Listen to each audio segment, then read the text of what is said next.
आप देख रहे हैं आरएस मस्ती ब्लॉग। पिछले वीडियो में आपने वृत्त के पूरा परिचय के बारे में देखा था। आज की इस वीडियो में हम बात करेंगे 10.1 चैप्टर के बारे में, यानी कि एनसीईआरटी का जो 10वां क्लास का मैथ है उसमें 10.1 चैप्टर के बारे में हम पढ़ेंगे। इसमें टोटल कितने सवाल हैं और सवाल को कैसे हल करना है ताकि आपको मैट्रिक एग्जाम में ये काफी हेल्प कर सके। तो चलिए मिलते हैं पहले क्वेश्चन पे। एक वृत्त की कितनी स्पर्श रेखाएं हो सकती है? ध्यान से सुनिएगा कि एक वृत्त है तो इससे कितनी स्पर्श रेखाएं हो सकती है। मैंने कहा था कि एक वृत्त से अनंत स्पर्श रेखाएं खींची जा सकती है, क्योंकि एक वृत्त को बनाने में असंख्य छोटे छोटे परिधि पे बिंदुएं होती हैं और एक बिंदु से एक स्पर्श रेखा खींची जा सकती है। इसलिए एक वृत्त से अनंत स्पर्श रेखाएं खींची जा सकती है। ध्यान रहे, 1 नंबर का ये क्वेश्चन आएगा कि एक वृत्त से कितनी स्पर्श रेखाएं खींची जा सकती है। आपका ऑप्शन हो सकता है 2, 4, 9, अन्य। तो आपका जवाब होना चाहिए अन्य, या असंख्य तो आपका जवाब होना चाहिए असंख्य। ध्यान रहे, 1 नंबर का सवाल था। अगला सवाल देखते हैं। दूसरा सवाल है रिक्त स्थानों की पूर्ति करें, यानी रिक्त स्थान को पूर्ति करना है। किसी वृत्त की स्पर्श रेखा उसे डॉटेड बिंदुओं पर प्रतिच्छेद करती है, यानी किसी वृत्त की स्पर्श रेखा कितने बिंदुओं पर प्रतिच्छेद करती है। अब बताइए कि स्पर्श रेखा है, स्पर्श रेखा है तो कितने बिंदुओं पर प्रतिच्छेद करेगी? केवल एक बिंदु पर। तो यहाँ पे आपका क्या बनाएगा? एक बिंदु पे प्रतिच्छेद करती है या स्पर्श करती है। ठीक है। दूसरा क्वेश्चन है एक वृत्त को 2 बिंदुओं पर प्रतिच्छेद करने वाली रेखा को क्या कहते हैं? अब एक वृत्त है, इसके 2 बिंदुओं पर कोई रेखा प्रतिच्छेद कर रही है, इस रेखा को क्या कहेंगे? यहाँ पे रेखा का नाम पूछ रहा है, तो रेखा का नाम होगा छेदक रेखा। क्या नाम होगा? छेदक रेखा या प्रतिच्छेदी रेखा। ठीक है, यानी किसी वृत्त को किसी भी 2 बिंदु पे वो प्रतिच्छेद कर रही है, काट रही है, छेद कर रही है, तो हम उसे छेदक रेखा या प्रतिच्छेदी रेखा भी कह सकते हैं। ये दूसरा क्वेश्चन था। तीसरे क्वेश्चन पे बात कर लें। एक वृत्त की कितनी समानांतर रेखाएं स्पर्श, एक वृत्त की कितनी समानांतर रेखाएं स्पर्श हो सकती है? ध्यान से सुनिएगा। एक वृत्त है और आप जानते हैं कि इसमें अनंत स्पर्श रेखाएं हम खींच सकते हैं। ठीक है, लेकिन समानांतर कितना होगा? तो केवल 2। स्पर्श की बात कर रहा है, छेदक की नहीं। छेदक की बात करता है तो अनंत छेदक रेखाएं समानांतर हो सकती हैं, लेकिन स्पर्श रेखा की बात कर रहा है तो एक मान लीजिए यहां है, यहां से त्रिज्या और एक यहां से त्रिज्या, एक ही के पास 90 बनाएगी, यहां पे भी 90 बनाएगी, तो केवल 2 रेखाएं हैं जो स्पर्श हैं और वो समानांतर भी है। केवल और केवल 2 रेखाएं जो स्पर्श भी हैं, समानांतर भी है।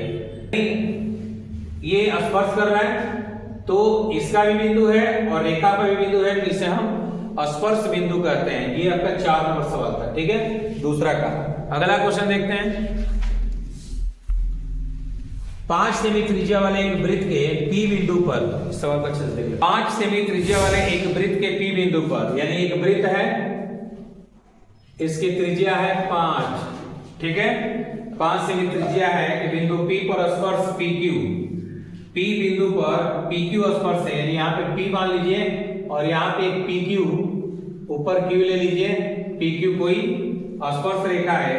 O केंद्र से जाने वाली रेखा से बिंदु Q पर इस प्रकार मिलती है, यानी एक रेखा ये O है, O से जाने वाली रेखा इस प्रकार मिलती है कि OQ बराबर 12 सेमी है, तो PQ की लंबाई क्या होगी? देखिए बाबू, आपको समझना है, ये हो गया त्रिज्या, देख सकते हैं, क्योंकि OP वृत्त की क्या है? त्रिज्या है। क्या है? त्रिज्या है, तथा PQ स्पर्श रेखा है। ठीक है, PQ क्या है? स्पर्श रेखा है। तो निश्चित तौर पर आप जानते हैं कि त्रिज्या स्पर्श रेखा पे क्या होती है? लंब होती है, इसलिए कोण OPQ बराबर 90 डिग्री। OPQ क्या होगा? 90 डिग्री का होगा। तो निश्चित तौर पे यहाँ पे पाइथागोरस का काम कर रहा है। ठीक है, इसलिए त्रिभुज OPQ में आपका ये क्या काम कर रहा है?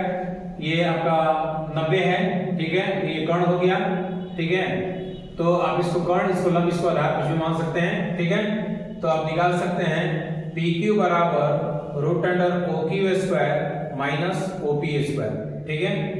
ये हो जाएगा 12 स्क्वायर माइनस 5 स्क्वायर, 144 माइनस 25 कितना होगा, 14 में से 5 गया 9 और 13 में से 2 गया 11, 119।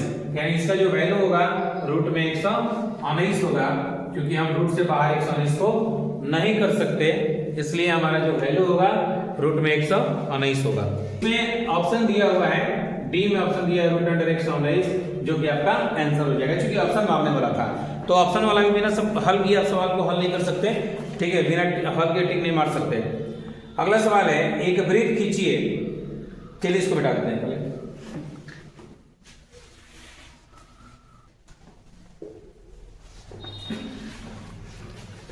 कह रहे हैं एक वृत्त खींचिए और दो रेखा दी गई रेखा समानांतर दो ऐसी रेखाएं खींचिए जिनमें से एक स्पर्श रेखा हो तथा दूसरी छेदक रेखा हो।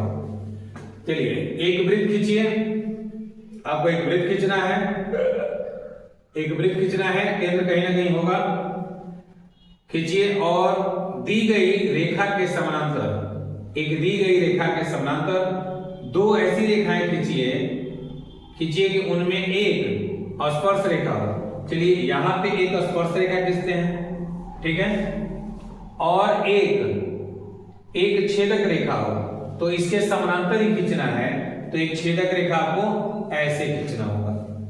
क्यों? तो यहां से ये 90 होना चाहिए, ठीक है, 90 का कोण होना चाहिए, और यहां पे भी ये 90 का कोण होना चाहिए। जब तक 90 का कोण नहीं होगा रेखाएं समानांतर नहीं होंगी। जब दो रेखाओं के बीच एक रेखा खींची जाए और वो दोनों एक दूसरे से 90 के कोण बनाते हो, 90 के कोण पे हो, तो ये दोनों रेखाएं आपस में क्या होगी, समानांतर होगी। तो इन्होंने ये कहा खींचने के लिए, बाकी कोई हल नहीं इसमें। तो ये था 10.1 का पूरा आंसर। अब हम बात करेंगे 10.2 की। तो मिलेंगे अगली वीडियो में, तब तक ले लेते हैं विदा। आपको ये चैप्टर बार बार देखना होगा ताकि आपको समझ में आए। फिर मिलते हैं अगले वीडियो में, तब तक के लिए नमस्कार।